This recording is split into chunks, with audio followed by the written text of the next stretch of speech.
গতকাল সোমবার সকাল 10টা নাগাদ ডেমরা ও যাত্রাবাড়ী কলেজের শিক্ষার্থীদের মধ্যে তীব্র সংঘর্ষ শুরু হয়। এই সংঘর্ষ মূলত মাহবুবুর রহমান মোল্লা কলেজের এক শিক্ষার্থীর ডেঙ্গুতে মৃত্যুর কারণ নিয়ে শুরু হয়। ডেঙ্গুর বিষয়ে তারা শান্তিপূর্ণভাবে মিছিল করছিল, এমন অবস্থায় সোহরাওয়ার্দী কলেজের শিক্ষার্থীরা তাদের সাথে যোগ দেন। এরপর নাকি ওই সোহরাওয়ার্দী কলেজের শিক্ষার্থীরাই মাহবুবুর রহমান মোল্লা কলেজের ছাত্রদের উপরে আক্রমণ শুরু করে। এ সময় আইন শৃঙ্খলা বাহিনীর কোনো ভূমিকা ছিল না বলে জানিয়েছেন মাহবুবুর রহমান মোল্লা কলেজের শিক্ষার্থীরা। এক পর্যায়ে তারা মাহবুবুর রহমান মোল্লা কলেজের ভিতরে প্রবেশ করে তুমুল ধ্বংসলীলা চালায় এবং বিভিন্ন স্থানে আগুন লাগিয়ে দেয়। এ ঘটনায় ৭০ কোটি টাকার ক্ষতি ও লুটের অভিযোগ তুলেছে মাহবুবুর রহমান মোল্লা কলেজের অধ্যক্ষ। এক পর্যায়ে তিনি এই বর্ণনা দিতে যেয়ে নিজেই কান্নায় ভেঙে পড়েন। এছাড়াও উক্ত ঘটনায় বেশ কিছু শিক্ষার্থীরা গুরুতরভাবে আহত হয়েছে বলে জানা গেছে। সবশেষে পুলিশ, বিজিবি ও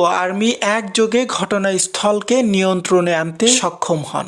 সো হেই বন্ধুরা, তোমরা দেখছো এইসে গ্লোবাল নিউজ, সাথে আছে আমি হুসাইন আহমেদ। পরবর্তী আপডেট নিউজ পেতে অবশ্যই চ্যানেলটি সাবস্ক্রাইব করে একটা লাইক করে আমাদের সাথেই থাকুন। সকলকে অনেক অনেক ধন্যবাদ।